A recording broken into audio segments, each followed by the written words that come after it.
Welcome back, ladies and gentlemen. I'm Marcus Aurelius, and this is Dwarf Fortress 2014, Anvilquested. And in the last episode, we discussed the plan, or the project, and in this episode, we will continue down our fortress and I'll show you what else is new. But first, we need to profile a dwarf.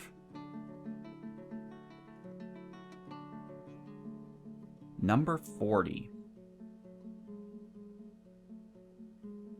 Number 40 is Kveldcharn.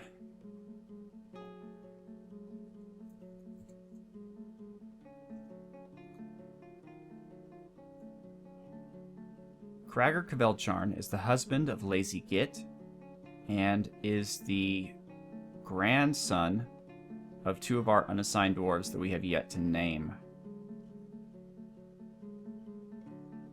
He is the nephew of Dreamslayer and Hank Luke, and Torgar Hammerstriker, Raven, and Brunor Battlehammer is his niece, Grumzub is his nephew, the Etruscan is his cousin, as is Percival and Oscar Benitez. Lots of friends, no enemies. Kveldcharn, Lolo Ruthmik, has been ecstatic lately. He ate a legendary meal lately. He slept in a very good bedroom recently. He was happy to have been able to give somebody water lately. He admired own fine container lately. He admired a fine door lately. He has been satisfied at work lately. He is 81 years old, born on the 17th of Moonstone in the year 73. He is weak. His sideburns are clean-shaven. His medium-length mustache is neatly combed. His extremely long beard is arranged in double braids. His very long hair is arranged in double braids. He likes double braids. His teeth are tangled. His nose is extremely short. His ears are slightly flattened. His copper skin is slightly wrinkled. His hair is chestnut with a touch of gray. His eyes are copper. He is quick to heal, but he is very weak. He likes chromite, brass, carnelian, bayberry wood, giant narwhal leather, the color fern green, backpacks, thrones, puzzle boxes, and jumping Spider-Men for their ability to leap when possible. So we have guys who like Batman, Spider-Man. He prefers to consume skunk, strawberry plants, and sunshine. He absolutely detests flies. He has great analytical abilities and very good focus, but he has a meager kinesthetic sense and very bad intuition. He personally sees life as unfair and doesn't mind it that way. He values peace over war, and he doesn't care if others take the time to master skills. He dreams of raising a family. Krager is an interesting dwarf. I'm not sure about eating skunk, but, to each their own, I suppose. Alright, so let's look at the industry floor. I already showed you how I streamlined everything, but what I may not have shown you is Udilthan, an iron cage artifact. This is an iron cage. All Craftsdwarf ship is of the highest quality. It is encircled with bands of sheep wool. On the item is an image of a leopard in iron. On the item is an image of were-gophers in gray chalcedony. And then a floor further, in the military floor, we're hollowing out some more rooms for our new squads. In the meantime, they're training in the same squads as our current squads. And then we have a cowbone weapon rack. Abras Kathir id Bubnus. This is a cowbone weapon rack. All Craftsdwarf ship is of the highest quality. It is encrusted with rectangular chert cabicons, decorated with cowbone, and encircled with bands of tapered baguette, cut gray chalcedonies, and rectangular chert cabicons. This object menaces with spikes of bismuth, amethyst, cave spider silk, and magnetite. So I've been fortunate in this fortress to have a lot of artifacts that are furniture that I could place in the main stairway to give my dwarves good thoughts. such as our hematite floodgate, Balladstuhl. This is a hematite floodgate. All craftsmanship is of the highest quality. It is decorated with pear wood and encircled with bands of round magnetite cabicons and oval-cut aventurines. This object menaces with spikes of hematite, giant peregrine falcon leather, and gray chalcedony. On the item is an image of dwarves and aventurine. The dwarves are laboring. The artwork relates to the foundation of Anvilquested by the Mountain of Distraction of the Ageless Manor in the early spring of 150. On the item is an image of goblins and dwarves in aventurine. The goblins are refusing the dwarves.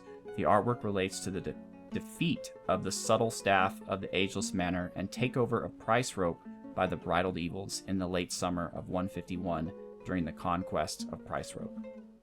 So a bit of good history, the foundation of Anvilquested, but also a bit of bad history, the loss of Price Rope. Okay, so the iron tables are getting set up here. I'm eventually going to have statues all around of all the different metals that we produce here. The hospital is getting there. You can see our military is very tired. There's 3 members of it sleeping right now. I'm almost done with this bottom part, and then the living quarters will be complete. Okay, we've seen this. One thing I need to note, which is kind of silly in my opinion, is that this top level of water in this cistern has to be high.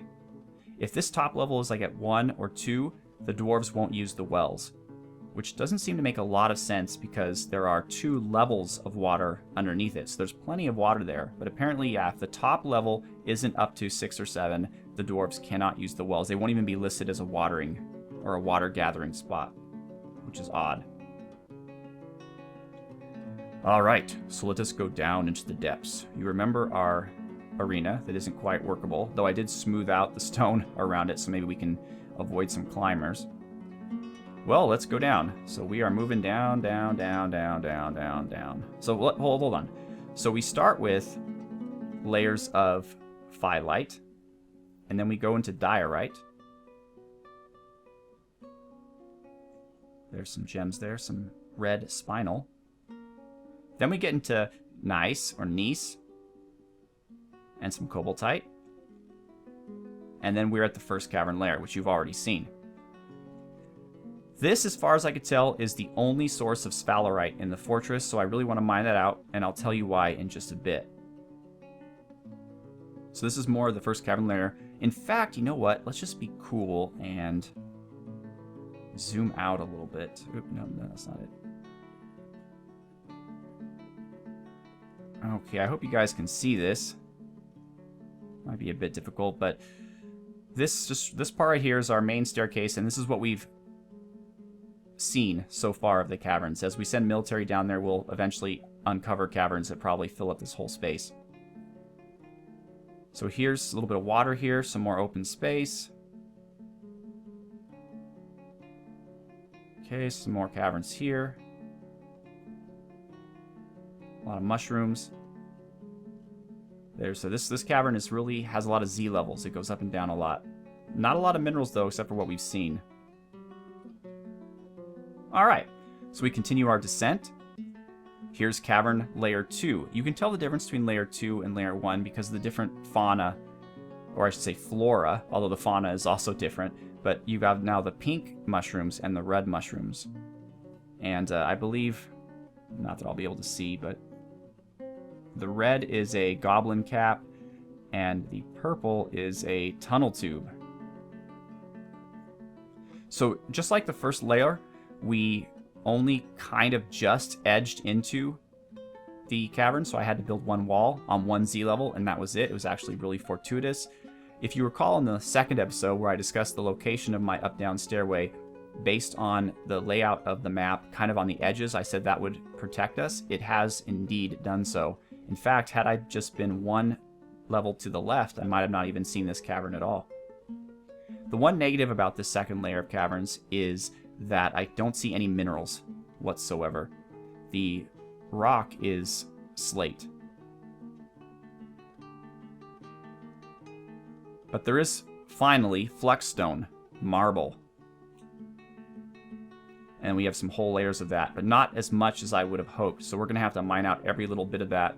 And for those of you who don't understand why, I'll explain that in a bit. So we keep going, a lot of marble. And now we are descending quite a bit. All right, here's the third layer of caverns. And I would not even know that this third layer even existed because I didn't break into it. The only reason I know it exists is because when I discovered the magma sea at the bottom, there was a lava tube that went up into the caverns. And somehow the dwarves have either ridiculously amazing eyesight or some level of telepathy, because they were able to see the inside of this cavern, a large portion of the inside of this cavern, through lava and in kind of an arc, because they were looking down into the lava or the magma, and then they moved around and saw this cavern. So that's quite impressive of them, I think. What is this? It's a creepy crawler. All right, neat. Gotta love those. So there's the lava tube, or the magma tube, and you can see different trees here too. I don't know much about this layer of the caverns. Honestly, I haven't seen much of it. I haven't even broken into it. But it's there for exploitation. All right, so I'm going to zoom back in again.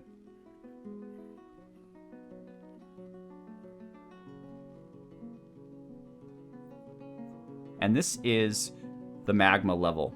And let me explain it actually from the bottom up, because I think that's better. Under here is the magma sea. There's some adamantite, for those of you who are interested in that. I won't be getting anywhere near that for a while. So this is the magma sea at the bottom of the world. For those of you who aren't familiar with the game, this is the bottom. Underneath the magma is a material called slate, which cannot be dug through. Some have posited in the histories of this world that one might find a way through the lava by digging down through this crazy blue metal that we find here, but no one's ever actually tried that. And perhaps Anvilquested will explore that, and perhaps Anvilquested will not. But here is where we are exploiting the magma. So the first question you might have, if you aren't familiar with the game, is, Marcus, why go through all this trouble? Why did you dig 74 floors down in order to build smelters and forges over the magma, instead of just keeping them where you had them up at the top? It does take the dwarves quite a long time to walk down. Well, here's the reason. In order to do anything with metal, to smelt an ore, let's say smelt iron ore to get iron, and then to make an axe out of that iron, you need fuel. You need a source that will get hot enough so that you can melt the metal. In the case of our previous metalworking, that fuel was charcoal, which we got from cutting down trees and burning the wood. Trees, however, are not a renewable resource. They do grow back, but very slowly. So we are fortunate in this particular embark that we have a ton of trees, but there are many embarks out there, such as deserts, the seashore, plains, higher up in the mountains, where wood is very scarce. Now, magma is a completely renewable fuel source, meaning if you dig a hole into the magma, and you're just gonna have to imagine here, all of these smelters actually have a channel hole that goes down into the magma sea, then you don't need charcoal to do all that stuff. You can melt any item you want, you can smelt any ore you want, and you can create any metal item, be it a chair, bolts, or a weapon or armor, at absolutely no cost. It's all free. So that in itself makes it good for any embark, but especially good for an embark that doesn't have access to a lot of wood. So does that mean we're done with charcoal? No, it does not. Charcoal still has a very, very important task, and in fact, we're probably gonna have to cut down a lot more trees to get enough charcoal to do it. And that is the creation of steel, which is something that only dwarves in this world can do. Now, to create steel, we utilize the magma as fuel. So why do we need the charcoal? Well, let me put on my metallurgist hat and explain this to you, but basically iron is a naturally occurring substance. Steel is not. Steel is man-made. Steel is an alloy. And what is it? Well, first of all, what's the difference between steel and iron? Steel is stronger than iron. It's sharper than iron. It is more malleable than iron. How does that happen? Well, the answer is charcoal. You see, charcoal is from a living substance, from a tree. And if you took biology, you will know that all life forms, on this planet anyway, are what are called carbon-based life forms.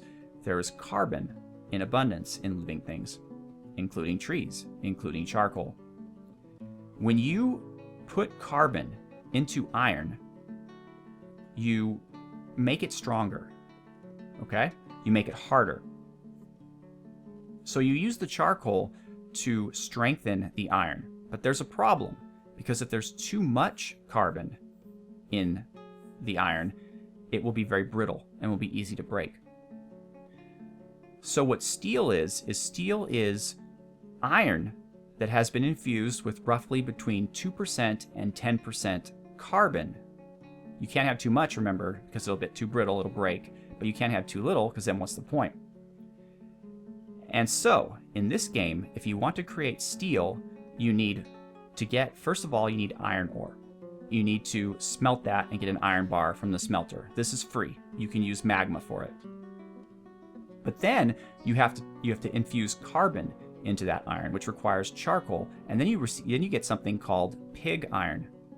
Pig iron is charcoal infused iron, but there's too much carbon, so it's too bitter. It's not good enough. So then you have to do that whole process over again with more charcoal, and you end up with steel, which is iron that has the right proportion of carbon. There's something else you need in addition to that, which is flux stone, or in our case, marble. What the flux stone does is two things.